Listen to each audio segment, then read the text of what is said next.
The alien warship tore through the cargo bay door like paper.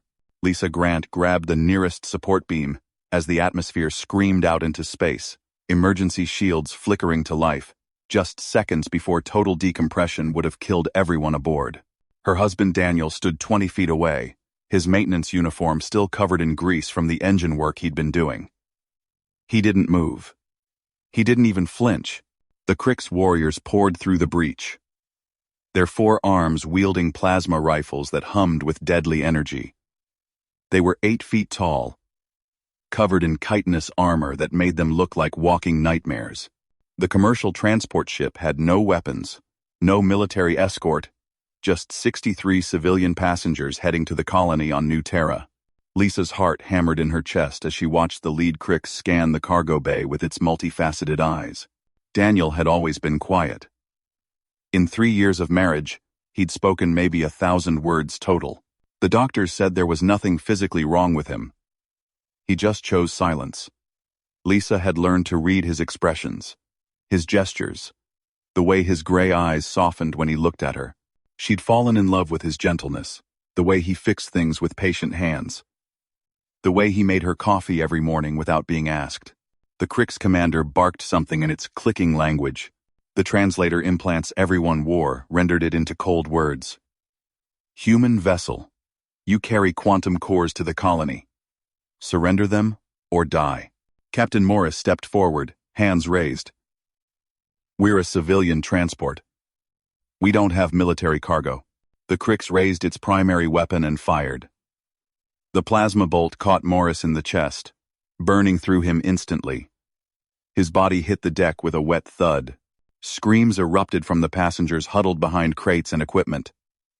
Lisa felt her legs go weak. Daniel's expression didn't change. He reached down to his tool belt slowly, his movements careful and deliberate. Lisa wanted to scream at him to hide, to run, to do anything but draw attention to himself. The Krix were raiders, slavers, killers. Every human in the galaxy knew their reputation. His hand closed around something at his belt. Not a wrench. Not a plasma torch. A sword. The weapon was simple. Just a straight blade about 3 feet long, wrapped in cloth that looked ancient and worn. Lisa had never seen it before. In 3 years of living together, sharing a tiny apartment, going through all his belongings when they packed for this trip, she'd never once noticed him carrying a sword. The Krix turned their weapons on the remaining passengers. 5 seconds to comply. Daniel unwrapped the cloth with steady fingers. The blade underneath gleamed with a strange light, not reflected but emanating from within the metal itself. Symbols Lisa couldn't read ran along its length, flowing and changing like living things. The moment the last of the cloth fell away, every Krix in the cargo bay froze. Their commander's translator crackled. Impossible. The silent swords were destroyed. The Guardians are extinct. Daniel spoke for the first time since the attack began.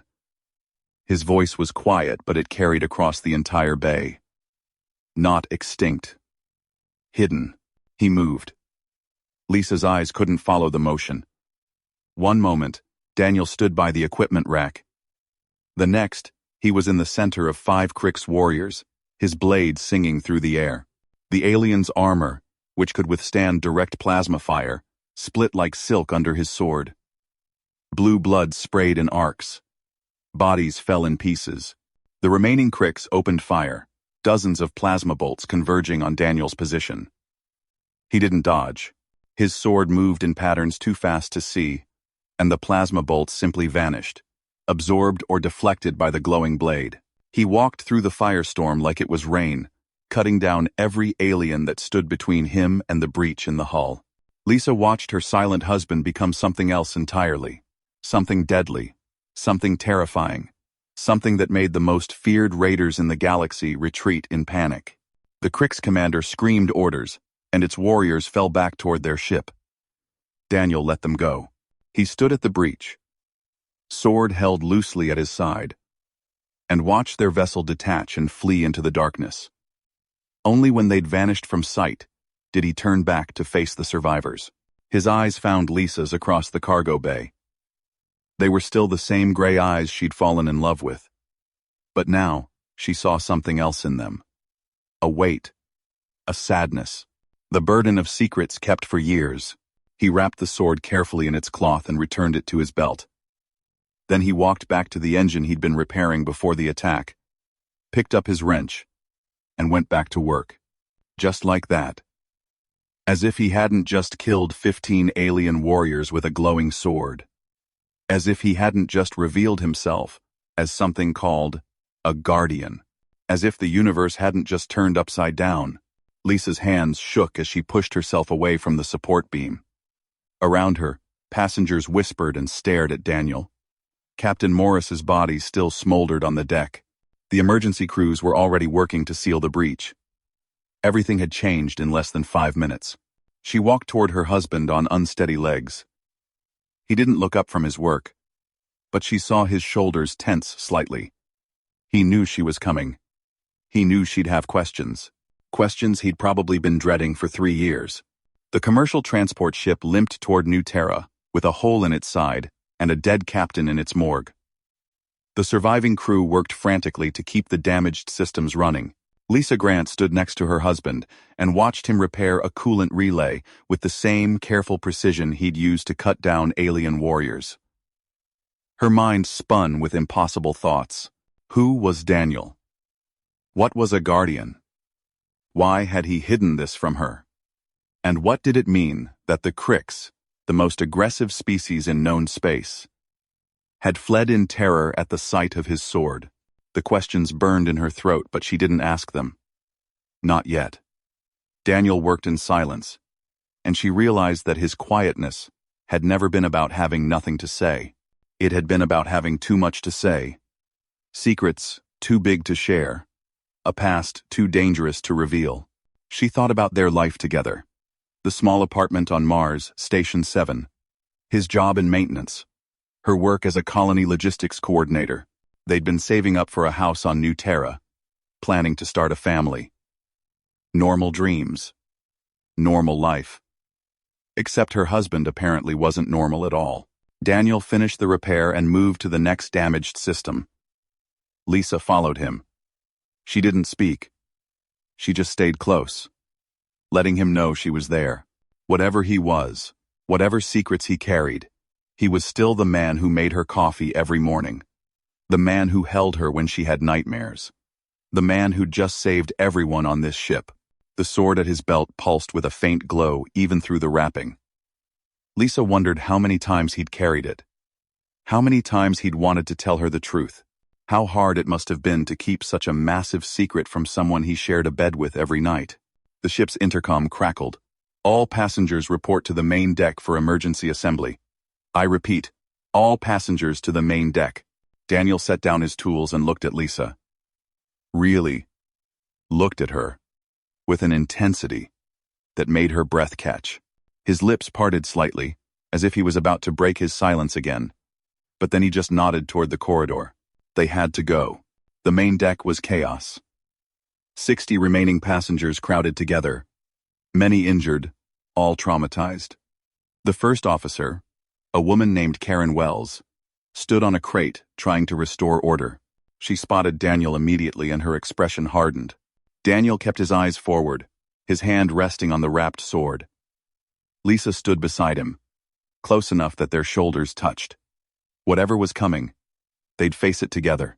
Even if she didn't fully understand what her husband was. Even if the entire galaxy seemed to have secrets she'd never imagined. The Krix attack had opened a door Daniel had kept locked for years. Now, there was no closing it. No going back to their quiet life. Lisa knew this with absolute certainty. Everything had changed. Her silent husband had revealed a power she never expected. And nothing would ever be the same again. Karen Wells pointed directly at Daniel. You. What the hell are you?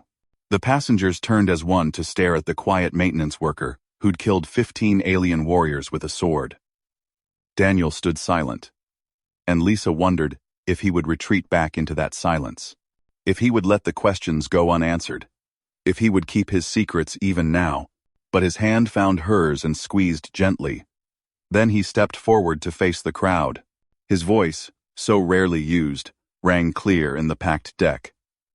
My name is Daniel Grant. I'm a guardian. The last of my order. And I think it's time I explained what that means. Lisa's heart pounded.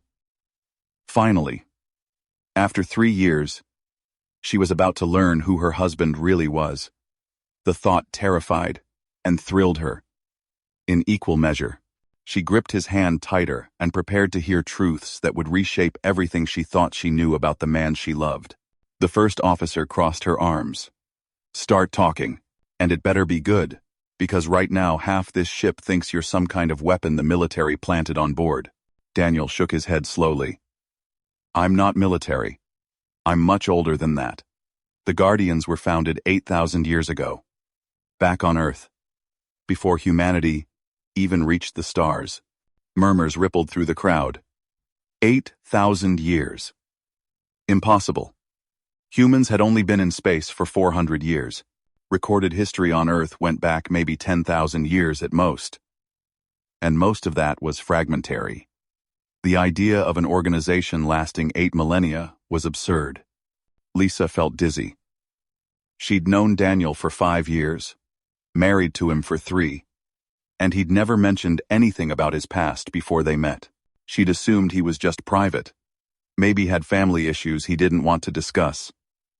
Not that he was part of some ancient order. Daniel continued, his voice steady.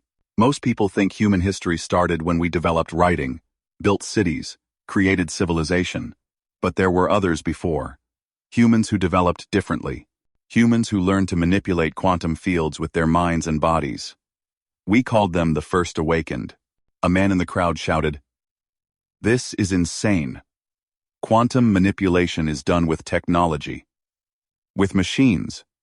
Not with human bodies." Daniel reached down and slowly drew his sword, letting the cloth fall away completely. The blade blazed with inner light, symbols crawling across its surface. Several passengers stumbled backward. The quantum energy radiating from the weapon made the air shimmer and distort. This sword was forged 7,000 years ago by a master guardian named Chen Wei. It's bonded to my quantum signature. No one else can wield it. The metal isn't steel or titanium or any alloy modern science recognizes. It's quantum-locked matter, existing partially in higher dimensional space. When I fight, I'm not just moving fast. I'm stepping between quantum states, existing in multiple positions simultaneously. To you, it looks like speed. To me, it's seeing all possible futures and choosing which one to make real. Lisa stared at the glowing sword, then at her husband. This man who burned toast sometimes, who forgot to pay the water bill, who snored softly and talked in his sleep occasionally. That man could step between quantum states? Karen Wells pulled out a tablet and started typing. If what you're saying is true, why have we never heard of Guardians? Why aren't you in the history books? Daniel's expression grew sad. Because we chose to hide. 8,000 years ago, the First Awakened revealed themselves to normal humanity. They showed their powers, their abilities, and humanity responded with fear. Wars broke out. Massacres. The Awakened could do incredible things, but they could still be killed, especially when they slept. Within 200 years, 90% of them were dead. He paused, looking down at his sword. The survivors went into hiding. They founded the Guardians, a secret order dedicated to protecting humanity from external threats, while remaining invisible to the very people they protected. We developed techniques to suppress our quantum abilities.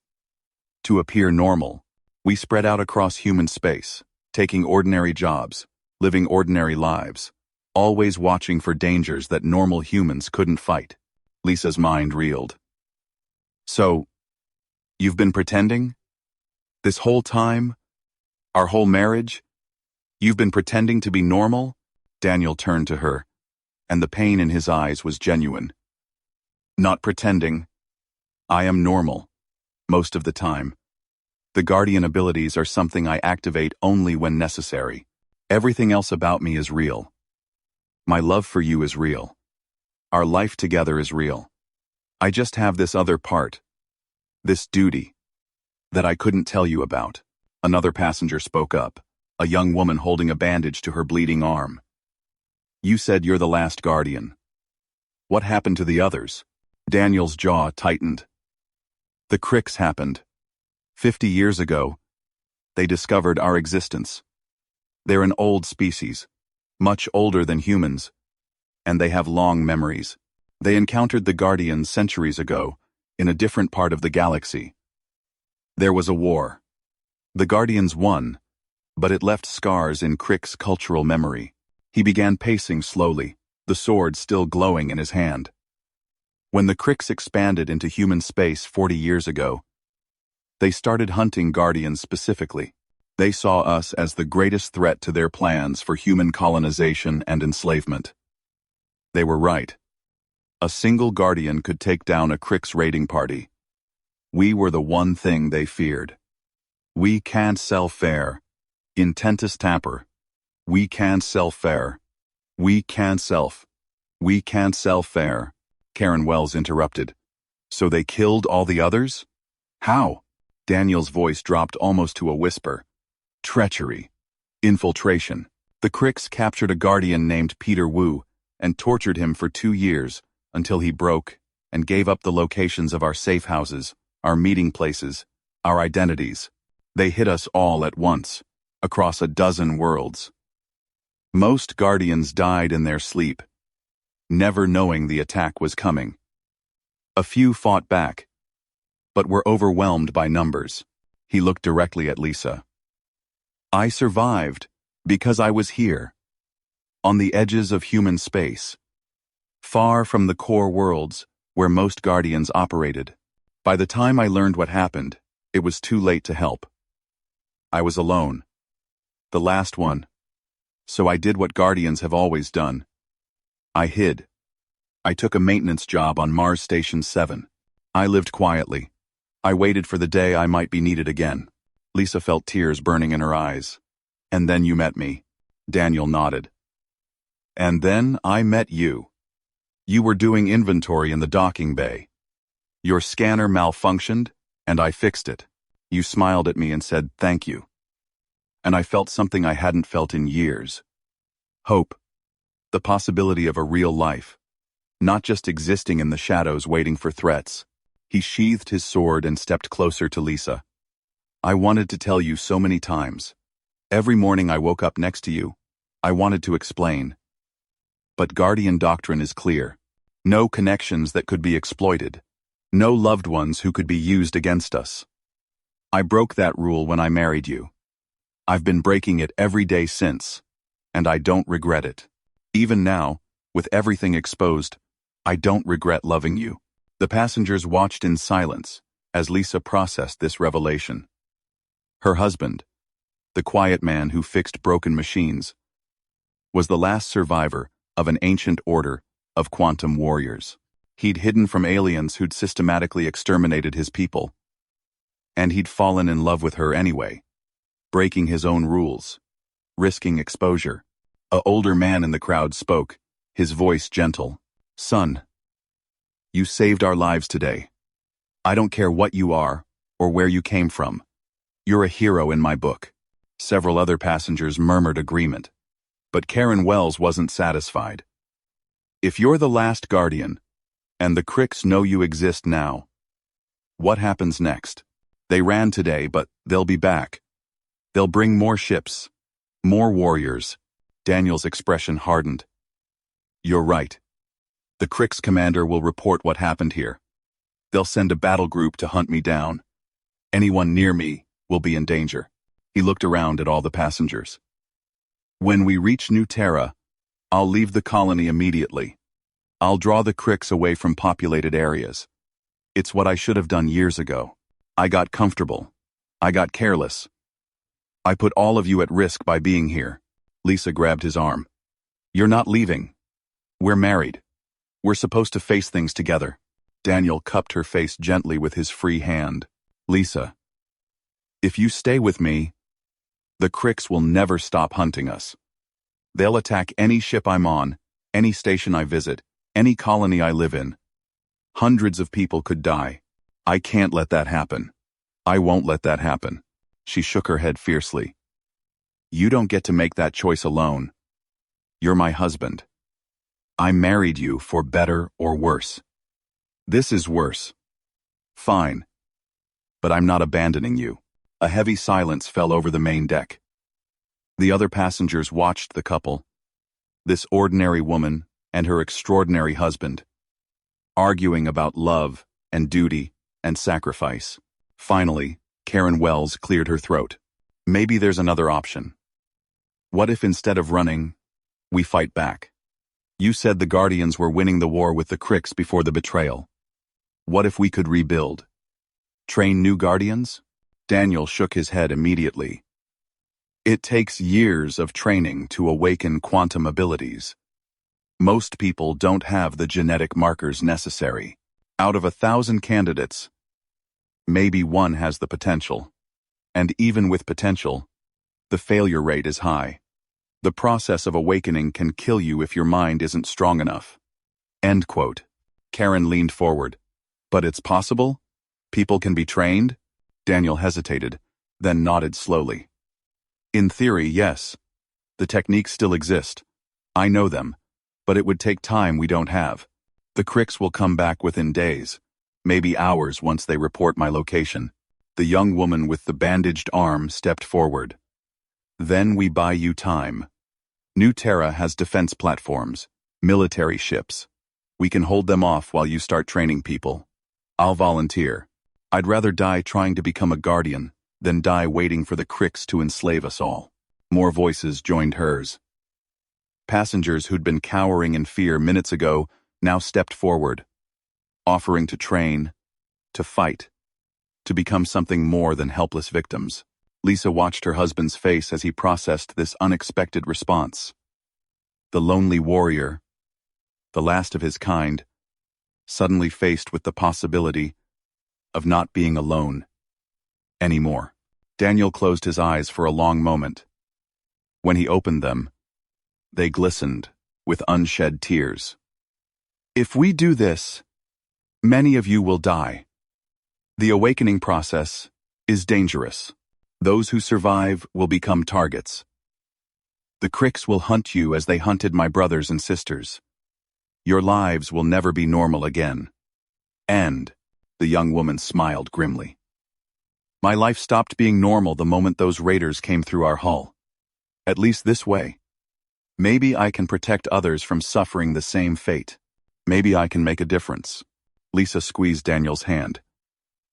You don't have to be alone anymore. Let people help. Let me help. Daniel looked at her searchingly. You want to try the awakening? Lisa. The mortality rate is 40% even with ideal candidates. If I lost you, she cut him off with a kiss. When she pulled back, her eyes were fierce. You're not losing me. Not to the Cricks, not to fear, not to anything. We're in this together. For better or worse, remember? So teach me, teach all of us, make us into guardians. Karen Wells nodded decisively. When we reach New Terra, I'll contact the colonial government. We'll set up a training facility, gather volunteers, and prepare for the Cricks' return. You focus on identifying candidates and beginning their awakening. We'll handle logistics and defense. Daniel looked around at the determined faces surrounding him. These ordinary people, civilian colonists and transport workers, were volunteering to become weapons, to take on a burden that had destroyed everyone he'd ever known. Part of him wanted to refuse, to protect them from the horrors he'd witnessed. But another part, the guardian part that had been trained since childhood to defend humanity, recognized the necessity. The Cricks were expanding into human territory. Colonial worlds were being raided, their populations enslaved or killed. Humanity's military forces were stretched thin across hundreds of light years. They needed an edge. They needed guardians. Daniel took a deep breath and nodded. All right. We'll try. But understand this. I'm not making soldiers. Guardians aren't killers who use quantum powers. We're protectors who've learned to manifest our duty as physical force. The philosophy is as important as the technique. You'll need to learn both. Over the next 2 days, as the damaged transport limped toward New Terra, Daniel began the first lessons. He gathered the volunteers in the cargo bay and taught them meditation techniques, ways to sense the quantum fields that permeated all of space. Most felt nothing. A few reported strange sensations, tingling in their fingers or pressure behind their eyes. Lisa sat beside a young man named Tony Blake, who kept fidgeting with nervousness. Daniel had identified 12 candidates out of the 40 volunteers, people whose genetic markers suggested they might survive the awakening. Lisa was one. Tony was another. So was the young woman with the bandaged arm, whose name turned out to be Helen Cruz. Daniel walked among them, his hands moving in precise patterns as he guided their awareness. The quantum field isn't something separate from you. It's what you're made of. Every atom in your body exists in multiple states simultaneously until observed. You've been taught to think of yourself as solid, fixed, singular. But that's an illusion. You're a probability wave that's chosen to collapse into one particular form. Tony whispered to Lisa. This sounds insane. How can we be probability waves? I'm a structural engineer, not a physicist. But I'm pretty sure I'm solid. Daniel heard him despite the whisper. Touch your hand to the deck plating, Tony. Tony did, pressing his palm flat against the metal. What do you feel? Daniel asked. Cold metal. Solid. Daniel shook his head. No. You feel electromagnetic repulsion. The electrons in your hand repelling the electrons in the deck. Atoms are mostly empty space. If you could see at quantum scales, you'd realize your hand and the deck never actually touch. They push against each other's fields. Everything you experience as solid is just forces interacting. He knelt beside Tony. Now, what if you could adjust those forces? Not with machines or technology, but with your consciousness directing the quantum fields your body generates. That's what Guardians learn. We're not breaking physics. We're working with it on a deeper level than most people perceive. Lisa tried to sense what Daniel was describing. She closed her eyes and focused inward, searching for something beyond the normal sensations of breathing and heartbeat. At first, nothing. Then, gradually, she felt a kind of vibration at the edge of perception. Not sound or touch, but something else entirely. Like standing near a powerful magnet, feeling attraction and repulsion without physical contact. I feel something, she said quietly.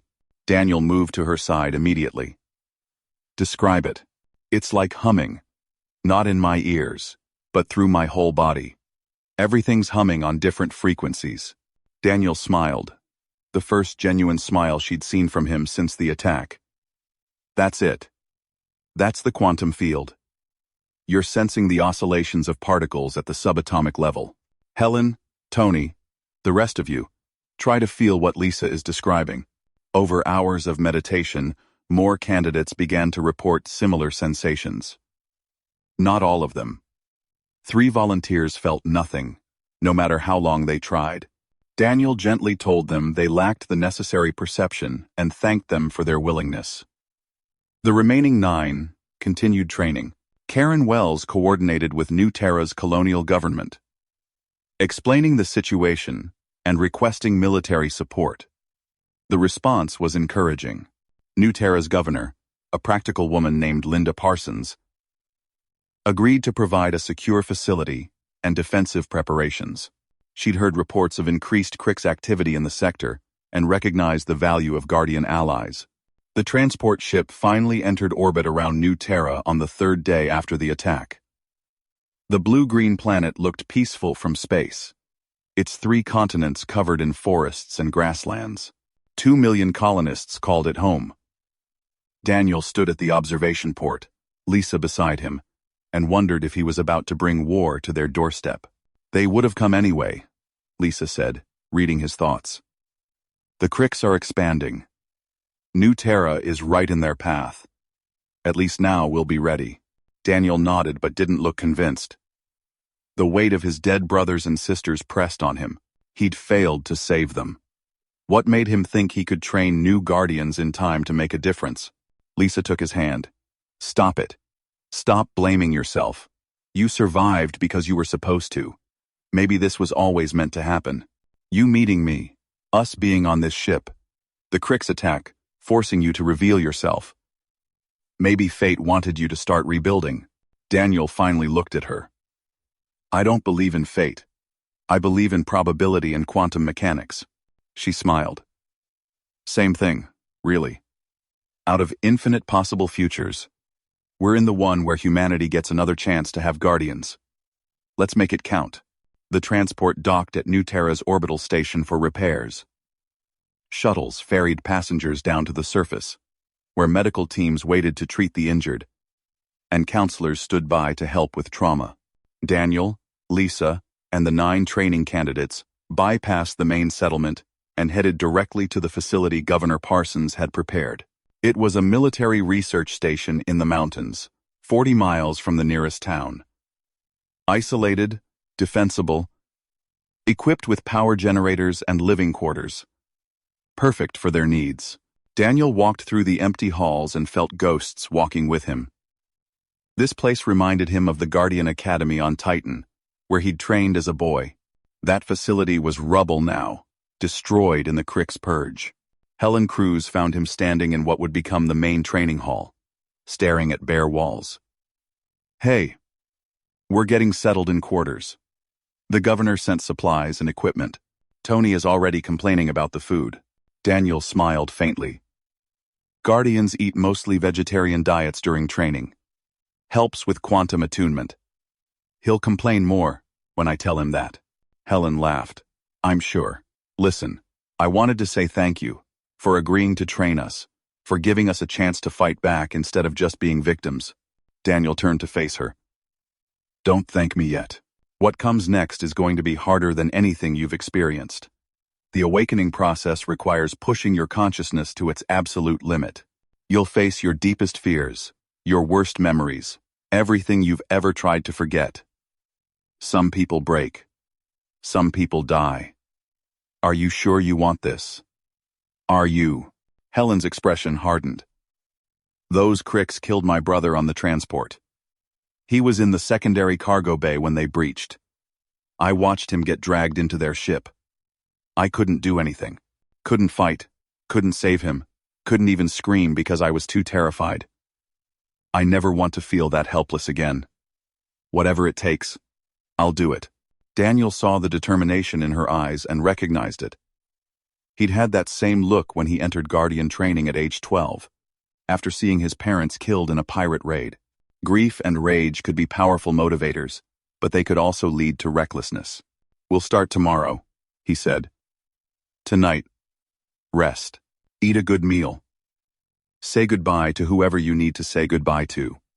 Because starting tomorrow, your old life ends.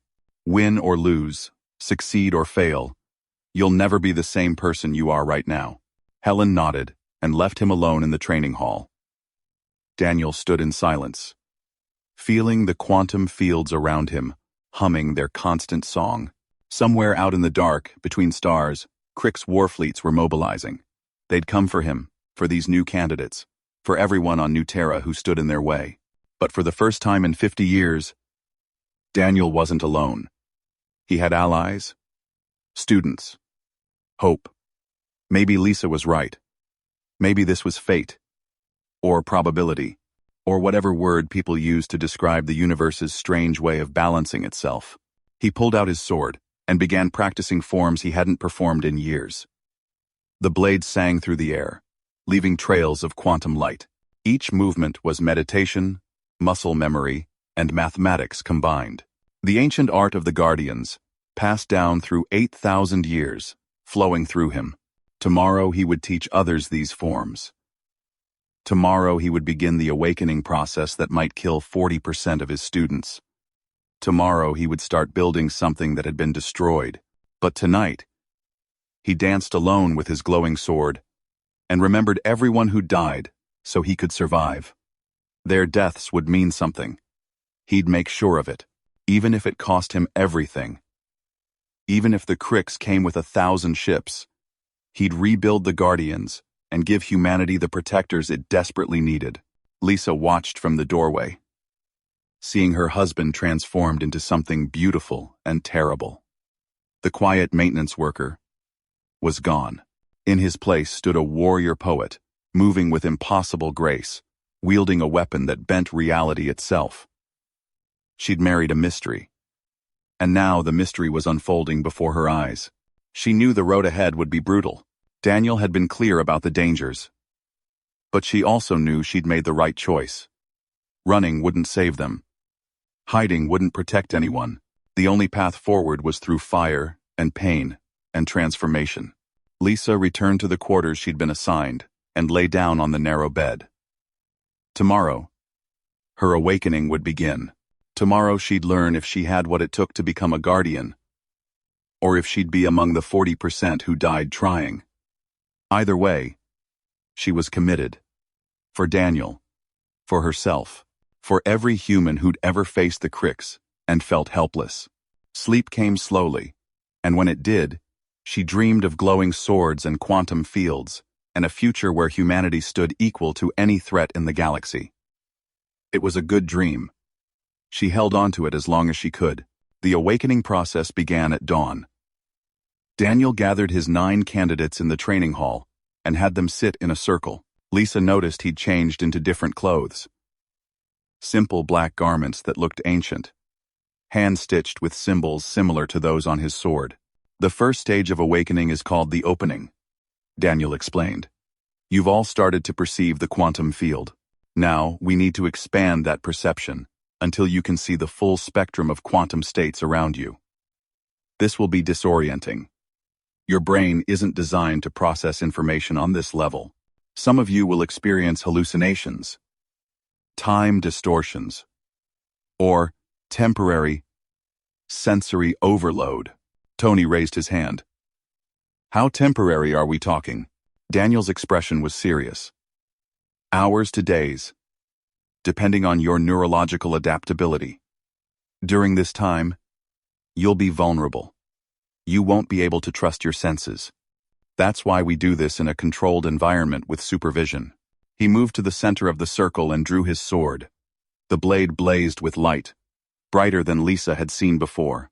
I'm going to use my sword to amplify the quantum field in this room. You'll feel it intensify. Don't fight it. Don't try to control it. Just observe. Let the waves wash over you. If you panic and close yourself off, we'll have to start over. Remeter Gentural. Also break this. Remeter Gentural. Helen spoke up. What happens if we can't handle it? What's the failure mode?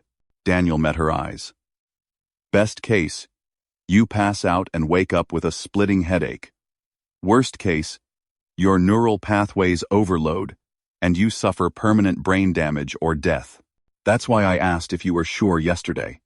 There's no safe way to do this. A heavy silence settled over the group. Lisa looked at the other candidates and saw fear mixing with determination.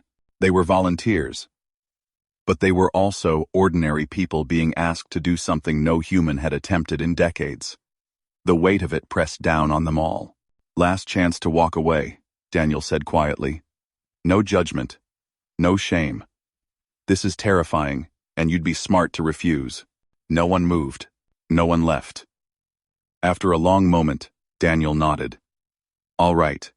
Close your eyes. Focus on your breathing. Find that humming sensation you felt during meditation. Hold on to it like an anchor. Lisa closed her eyes and searched for the quantum field vibration. It came easier now, after 3 days of practice. The humming filled her awareness, a constant oscillation at the edge of perception. Daniel's voice continued, low and steady. I'm going to count down from 5. When I reach 0, I'll activate my sword's field amplification. You'll feel a surge. Ride it. Don't resist. 5, 4, 3, 2, 1, 0. The world exploded into sensation. Lisa gasped as the humming she'd been sensing became a roar, a thunderous cascade of information pouring into her consciousness. She could feel individual atoms vibrating, electrons jumping orbital shells, photons careening through space. The solid floor beneath her dissolved into a probability cloud. The walls of the training hall became transparent, revealing the quantum superstructure beneath physical reality. Time stretched and compressed. She experienced a second as an eternity and an hour as an instant. Her body felt like it was everywhere and nowhere simultaneously. Terror gripped her, primal and absolute. The fear of losing herself in infinite possibility. Daniel's voice cut through the chaos. Breathe. You're still you. The observations are overwhelming, but you're the observer. You're not dissolving. You're expanding. Lisa focused on breathing. In and out. In and out. A simple rhythm to anchor herself while reality kaleidoscoped around her. Gradually, the terror subsided. The quantum chaos remained, but she began to perceive patterns in it. Rhythms. Structures. The universe wasn't random after all. It was dancing. Around her, the other candidates reacted differently. Tony was laughing hysterically. Helen was crying. A man named Carl Morrison sat perfectly still, his face blank. Another woman, Patricia Lee, had toppled over and lay twitching on the floor. Daniel moved among them, checking vitals, speaking softly to those who seemed most distressed. Lisa watched him with quantum-enhanced vision and saw something astonishing. His body existed in multiple states simultaneously. He was here, and also 10 feet to the left, and also kneeling beside Patricia, and also standing by the door. All versions real, all valid, quantum superposition made manifest. He's not moving fast. Lisa whispered to herself. He's existing in multiple positions at once and collapsing the wave function only when he chooses to interact with something. The realization hit her like physical impact. This was what Guardians could do. This was the power humanity had possessed and lost and forgotten. The ability to step outside linear causality and operate according to quantum principles. She tried to stand and immediately fell. Her legs existed in 17 different positions, and she couldn't figure out which one was actually supporting her weight. Daniel appeared beside her. Though she hadn't seen him move, he helped her sit back down. Don't try to move yet. Your motor cortex is receiving too much contradictory information. Just sit and observe for now. Let your brain adapt. Arno carded. Just sit, FAA. With comedy. With comedy. Just sit. Just sit. Lisa nodded. Or thought she nodded. Or maybe nodded across several quantum states simultaneously. Time had become very confusing. She asked Daniel how long they'd been doing this, and he said 40 minutes, but it felt like weeks and seconds all at once. One by one, the candidates began to stabilize. Tony stopped laughing and sat with his head in his hands, groaning. Helen wiped her eyes and stared at her hands like she'd never seen them before. Carl blinked and looked around with wide, shocked eyes. Patricia remained unconscious, but her twitching had stopped, and her vital signs, according to Daniel's assessment, were stable. 2 candidates hadn't moved at all since the exercise began. A young man named Derek Foster and an older woman named Linda Park. Both sat frozen, eyes closed, barely breathing. Daniel checked them carefully, and his expression darkened. They've gone into quantum shock. Their consciousness can't process the input. They're trapped in a fugue state, Helen asked. Will they recover? Daniel hesitated. Maybe. Sometimes, the brain adapts and they wake up days or weeks later, fully awakened. Sometimes they never wake up. Their consciousness gets lost in infinite possibility and can't find its way back to a single timeline. The training hall fell silent except for Tony's groaning and Patricia's labored breathing. Lisa looked at Derek and Linda, these 2 people who'd volunteered to become weapons against the Cricks, now trapped in their own minds. The cost of awakening. The price Daniel had warned them about. This is only the first stage, Daniel said quietly. There are 3 more stages before full awakening, each one more difficult, more dangerous than the last. Derek and Linda are proof that not everyone makes it. Anyone who wants to stop now, I'll understand. No one spoke for a long time. Finally, Helen stood on shaky legs. Keep going. Teach us the next stage. Tony looked up, his face pale and sweaty. Are you insane? You saw what just happened. 2 people are basically brain dead now. Helen rounded on him. And if we stop, they suffered for nothing. If we stop, the Cricks win. I'm not giving up. Not after coming this far. Carl spoke for the first time, his voice raw. I saw things. In the quantum field, I saw my daughter. She died 3 years ago from cancer, but I saw her, across multiple timelines, versions of her that survived. She was smiling. She was happy. I don't know if it was real or hallucination, but I need to know. I need to understand what I experienced. One by one, the conscious candidates agreed to continue. Only Patricia remained undecided, still unconscious. Daniel arranged for Derek and Linda to be moved to medical monitoring. Then he gave the remaining 7 candidates time to rest and process what they'd experienced. Lisa found Daniel in the empty training hall hours later. He stood at the window, looking out at New Terra's mountains. She walked up beside him and took his hand. 2 casualties on day 1, he said. This is why the Guardians stopped recruiting for the last 2,000 years. The cost was too high. We had enough awakened members to maintain the order, so we stopped putting people through this. And now I'm doing it anyway. Lisa squeezed his hand. Because there's no choice. It's this. Or let the Cricks destroy humanity one colony at a time. You know that. Daniel nodded but didn't look comforted. Knowing something intellectually and accepting it emotionally are different things. If Derek and Linda die, I killed them. If more die in the later stages, I'll have killed them too. Lisa turned him to face her. No. They made their choice. We all did. You warned us.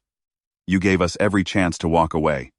Stop carrying guilt that doesn't belong to you. He pulled her close, and they stood together in silence, watching the alien sun set over an alien world.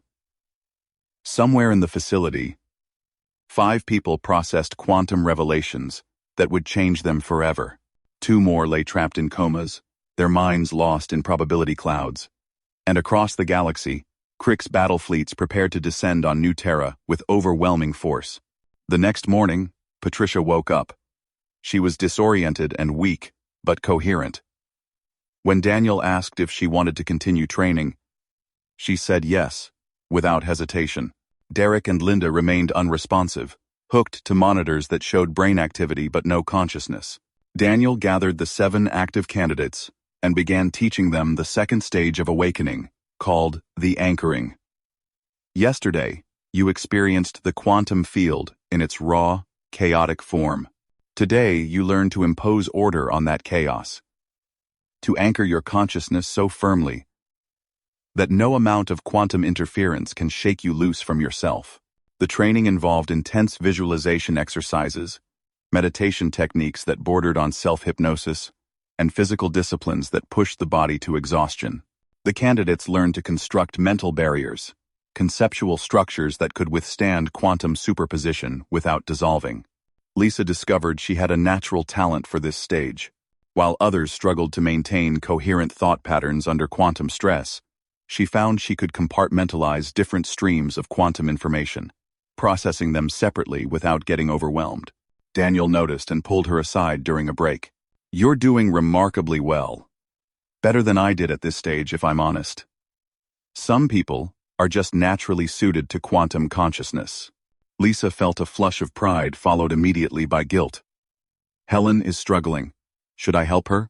Daniel shook his head. Everyone has to find their own anchor. What works for you won't work for her. The anchoring is personal. It reflects your fundamental nature, your core identity. Trying to copy someone else's technique just delays finding your own. Over the following days, the candidates progressed at different rates.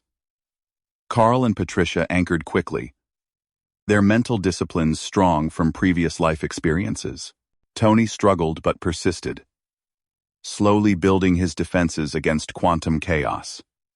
Helen floundered, unable to find a stable conceptual structure to build on. On the 5th day, Helen broke down during a training session. She'd been attempting to construct a mental barrier for the 12th time when the quantum field surged and her carefully built structure collapsed. She screamed in frustration and punched the floor hard enough to split her knuckles. "I can't do this. I'm not smart enough. Not disciplined enough. Not whatever enough. Maybe the opening was a fluke. Maybe I'm going to end up like Derek and Linda." Daniel knelt beside her. "You're trying to build your anchor out of logic and structure. That's not who you are. I've watched you this week. You're passionate, emotional, driven by feeling rather than thought. Stop trying to be something you're not." Helen looked at him with red-rimmed eyes. "So what do I anchor to? My emotions? That's the opposite of stable." Daniel smiled slightly. "Is it? Emotions can be more powerful than logic. Love, loyalty, determination. These things persist across quantum states because they're fundamental to human consciousness. Try anchoring to your memory of your brother. Not the pain of losing him, but the love you felt for him. Let that be your foundation." 2. Helen closed her eyes and tried again.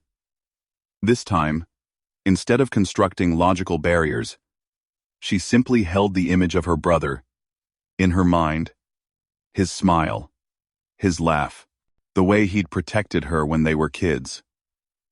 The love she felt for him blazed like a beacon, and around it, her quantum consciousness stabilized.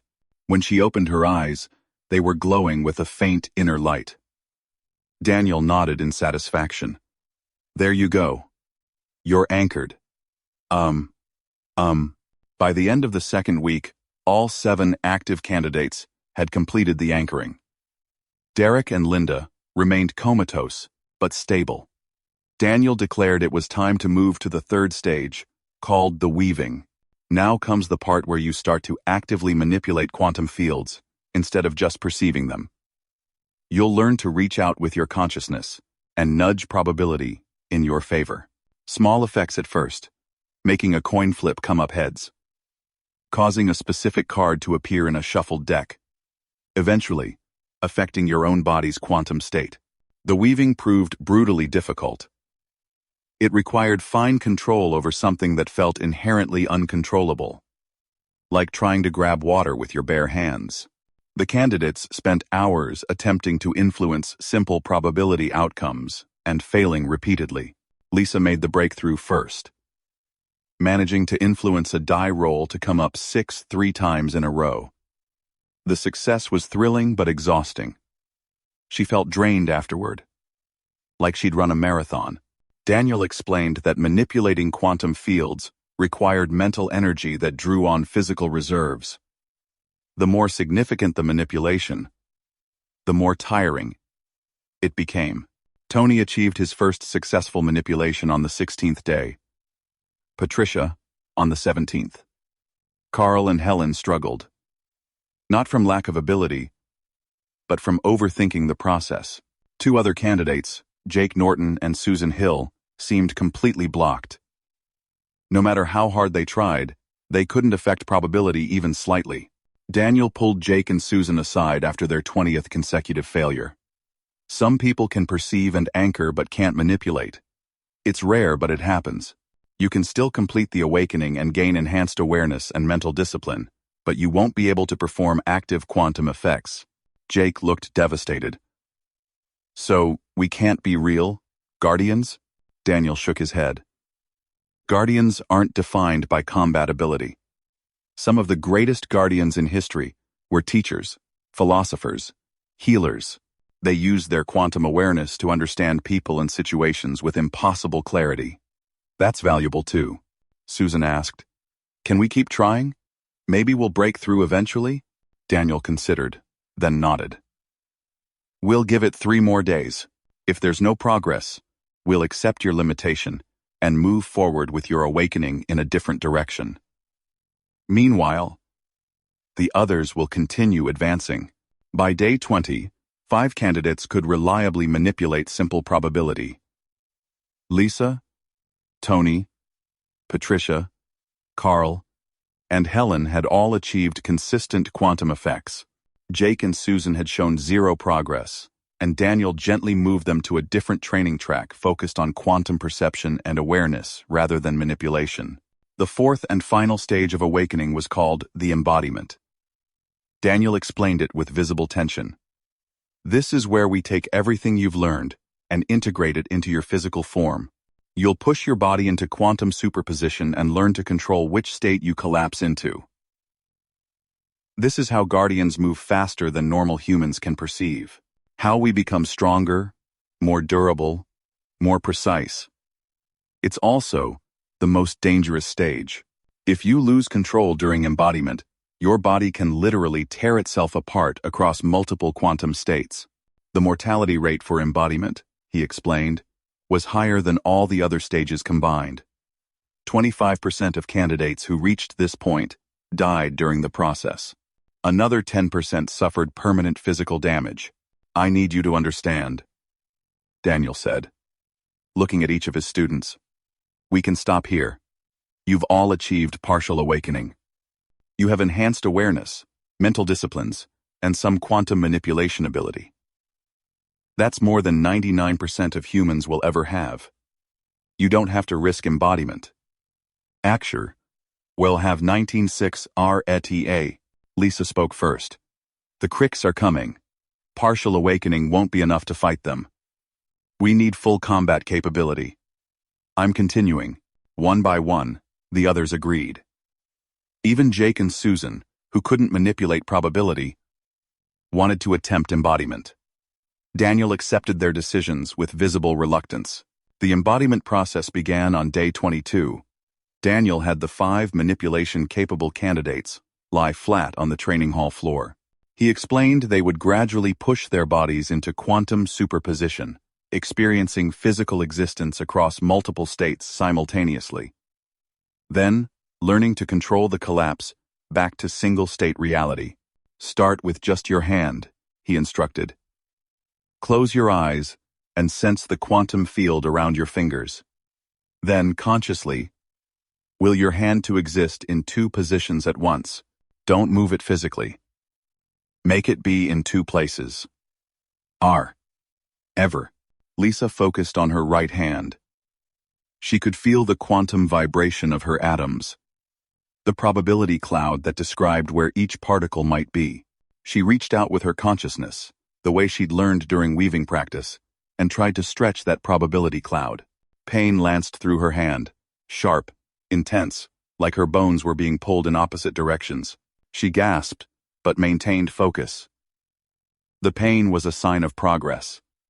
Her hand was beginning to decohere, to exist in superposition. She just had to push through the discomfort. With a mental effort that left her sweating, she forced her hand into 2 positions simultaneously. When she opened her eyes, she saw her hand in its normal position, and also 6 inches to the left.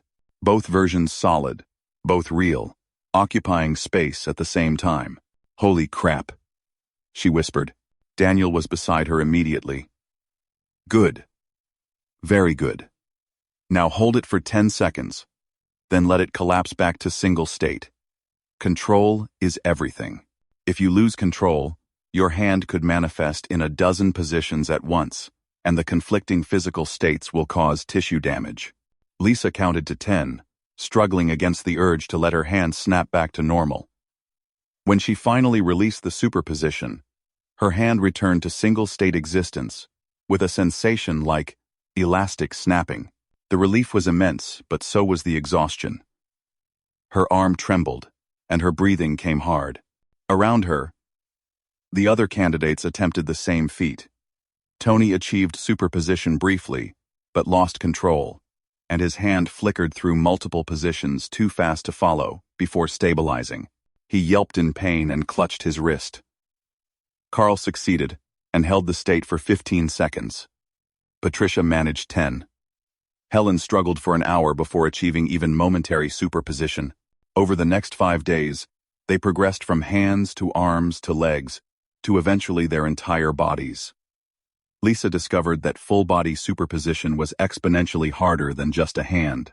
The quantum strain of holding her whole body in multiple states simultaneously made her feel like she was being torn apart at the molecular level. But she persisted. They all did. And gradually, control came.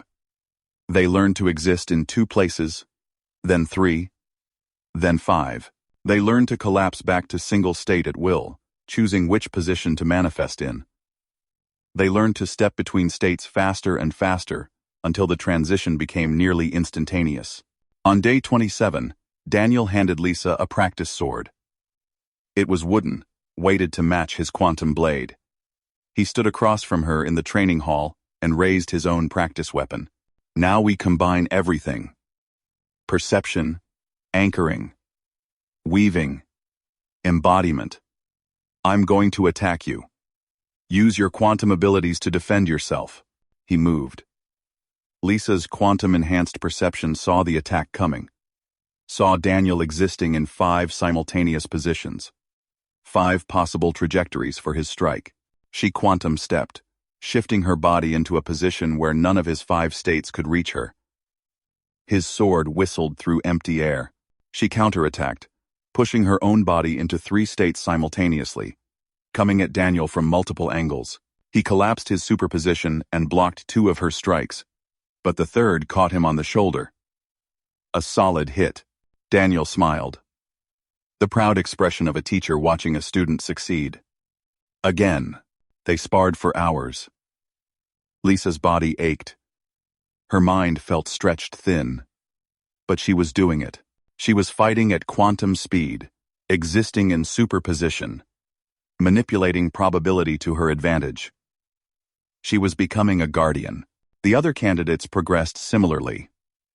Tony proved excellent at quantum evasion, his natural athleticism combining with quantum abilities to make him incredibly hard to hit. Patricia developed a fighting style based on perfect timing, waiting until the instant opponents committed to an attack, then quantum stepping into their blind spots. Carl and Helen worked together, learning to coordinate their quantum states to attack from seemingly impossible angles.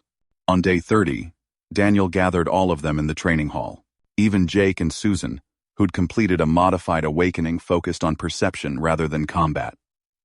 Behind Daniel stood Governor Parsons and several military officers from New Terra's defense force. "You're ready," Daniel said simply. "Not perfect. Not fully trained. A traditional Guardian apprenticeship would take years. But we don't have years. You've achieved full awakening in 1 month. That's unprecedented. You're all now Guardians.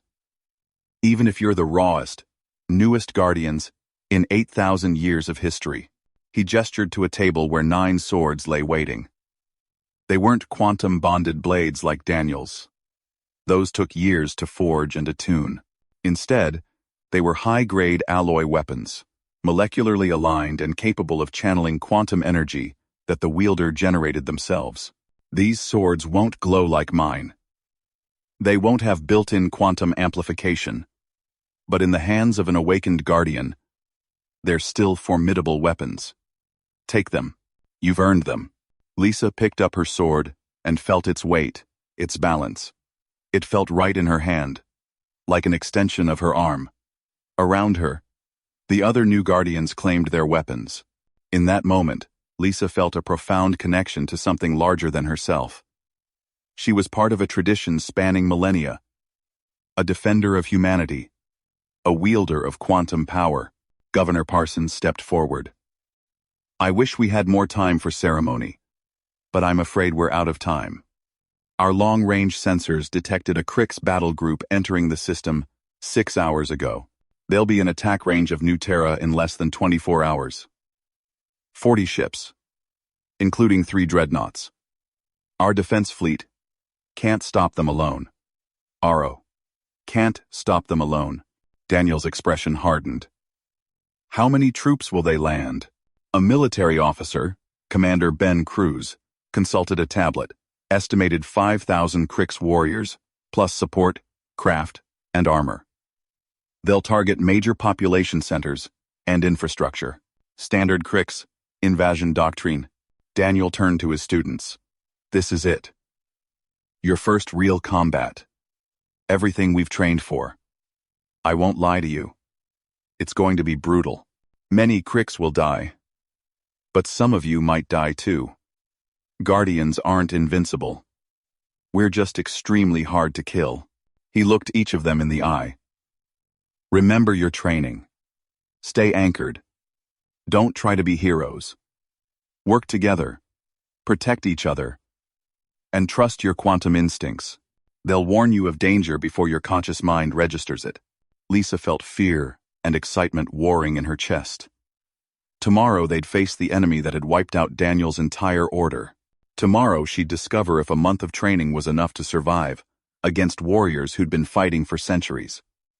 Tomorrow everything would change.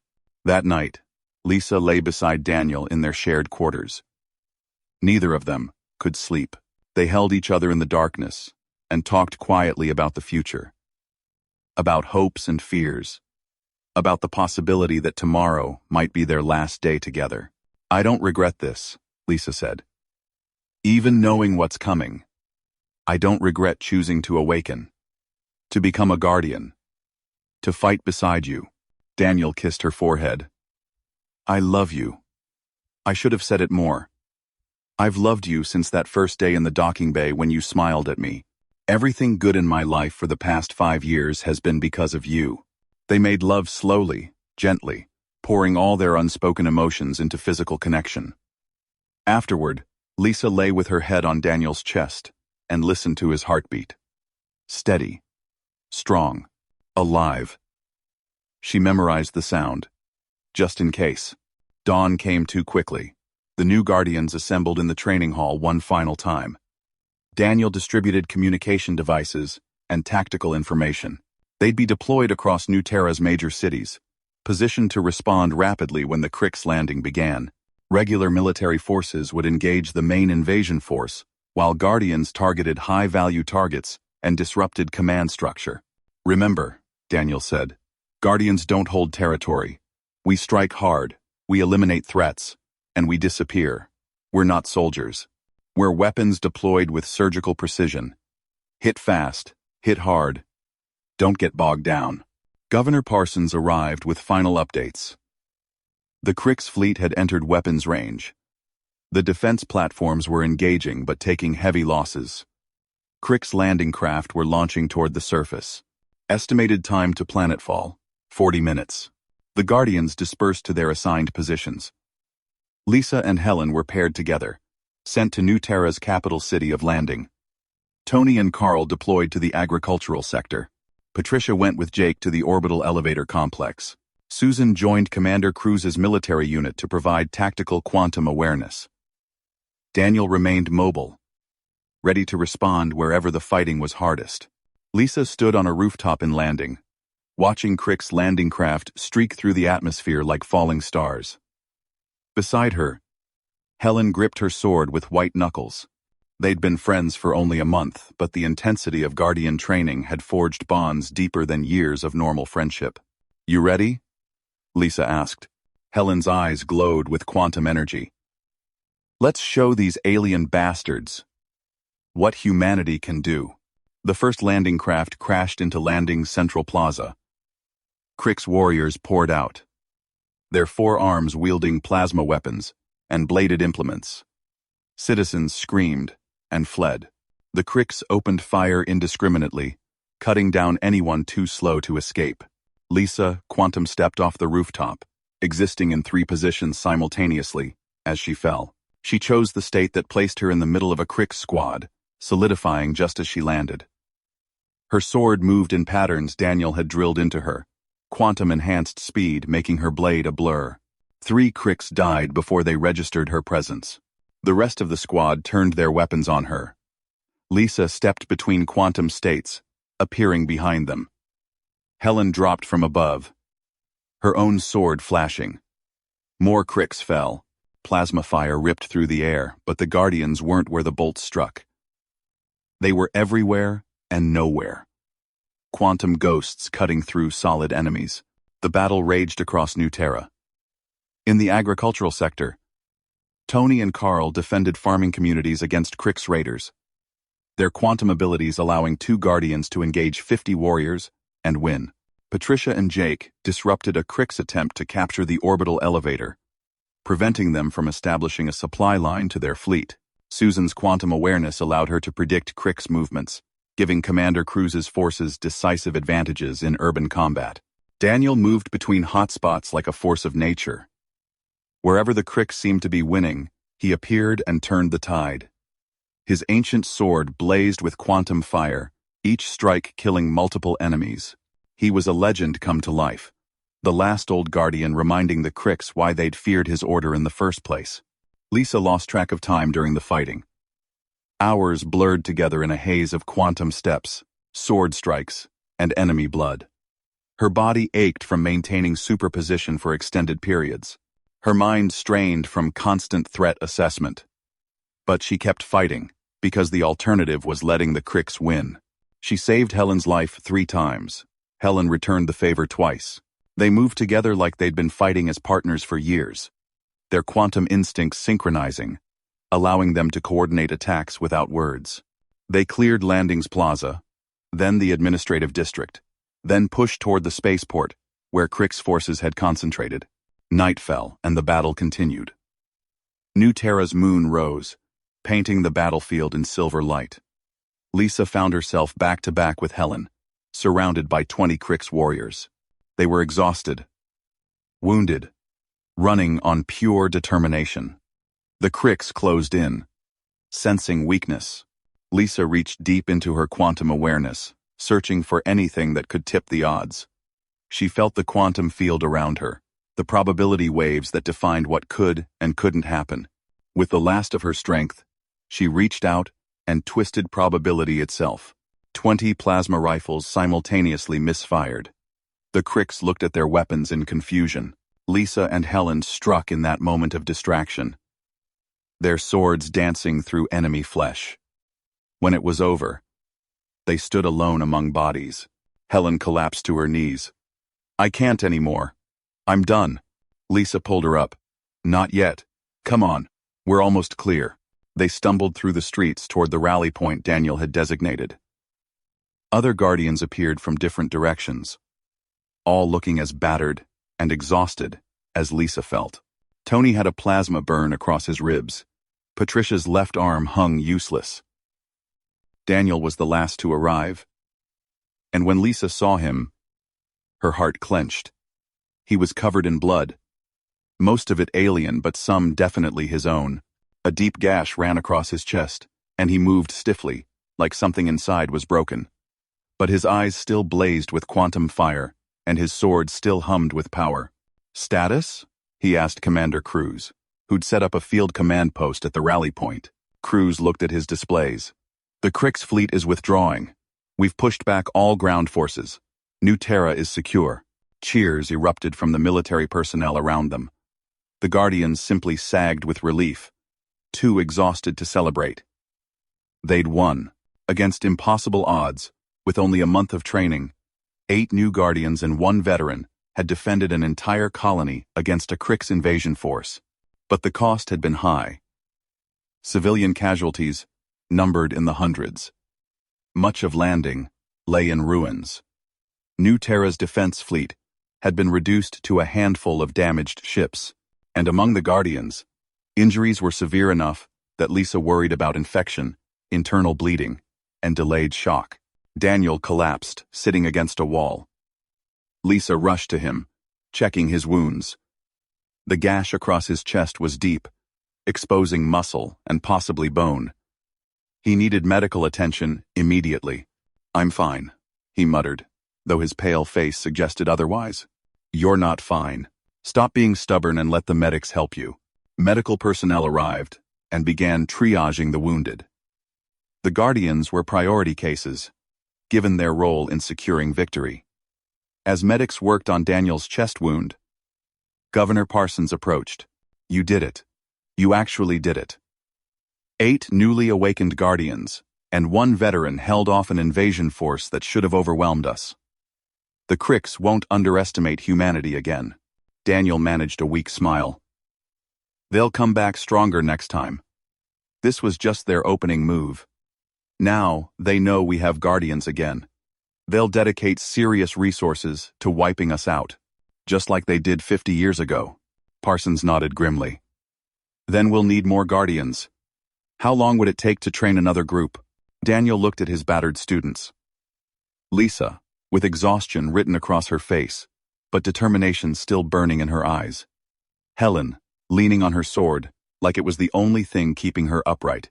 Tony, Patricia, and Carl sprawled on the ground, utterly spent but alive.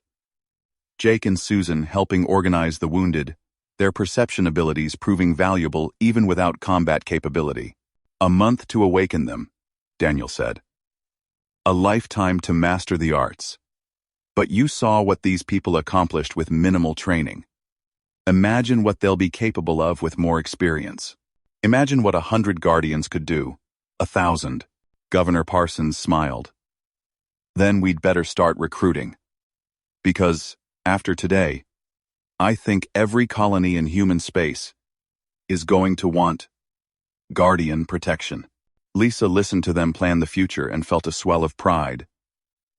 The silent husband who'd hidden his true nature for 3 years had revealed a power she never expected. But more than that, he'd shared that power, taught her and others to become something extraordinary. She looked down at her sword, still stained with alien blood, and thought about the journey from ordinary logistics coordinator to Guardian. It had been brutal, terrifying, painful, and exhausting. She'd watched 2 people fall into comas during training. She'd faced death dozens of times in a single day of combat. She'd pushed her body and mind beyond any limit she'd imagined existed. And she'd do it all again in a heartbeat. Because humanity needed Guardians. Because Daniel needed allies. Because she'd discovered something within herself, worth nurturing. The quiet strength to stand against darkness. The courage to become a weapon wielded in defense of others. The power to exist in quantum superposition and choose which reality to make real. Daniel's hand found hers and squeezed gently. She squeezed back, and in that moment, she understood why he'd hidden for so long. The burden of being a Guardian was immense. The secrets, the danger, the constant awareness that violence could erupt at any moment. He'd carried that burden alone for 50 years, but he wasn't alone anymore. They were rebuilding the order, creating new Guardians, giving humanity the protectors it desperately needed. The Cricks had tried to erase Guardians from existence. They'd failed. Daniel had survived, preserved the knowledge, and passed it to a new generation. Lisa watched New Terra's sun rise over the battlefield, painting the sky in shades of orange and gold. A new day dawning after a night of fire and blood. Medics continued working on the wounded. Military personnel secured the city. And 8 newly forged Guardians sat together in exhausted silence, bound by shared trauma and shared triumph. Helen spoke first, her voice hoarse. "So what now?" Daniel looked at his students, his warriors, his legacy. "Now we rest. We heal. We train harder. Because this was just one battle. The real war is coming. The Cricks will mass their forces. Call in favors from allied species. Maybe even hire mercenaries. They'll come at us with everything they have." He paused, meeting each Guardian's eyes. "But we'll be ready. We'll train new Guardians. We'll establish academies across human space. We'll rebuild the order properly this time, learning from the mistakes that led to the first purge. No more isolation. No more hiding. Humanity will know its defenders, and will stand openly against any threat." Tony laughed weakly. "Sounds exhausting. Can I take a nap first?" Everyone chuckled. Tension breaking. They were exhausted, injured, traumatized, but they were also victorious. They'd passed through fire and emerged as something new, something powerful, something the galaxy would learn to fear and respect. Lisa leaned against Daniel, feeling his warmth, his solidity, his presence. Her silent husband, who'd unveiled a power she never expected, who'd taken her from ordinary existence and lifted her into extraordinary purpose. She'd married a mystery, and the mystery had become a gift beyond measure. As New Terra's citizens emerged from shelters to survey the damage and begin rebuilding, Lisa Grant closed her eyes and rested. Tomorrow would bring new challenges, new training, new battles. But today, they'd won. Today, humanity had reminded the galaxy that humans were not prey, that humans could fight back, that humans had guardians once again. The sword at her belt pulsed with residual quantum energy, an echo of the power she'd wielded in combat. Lisa smiled and let herself drift toward sleep, secure in the knowledge that she'd found her purpose. She was a guardian, a defender of humanity, a quantum warrior standing at the edge of a new era. And this was only the beginning.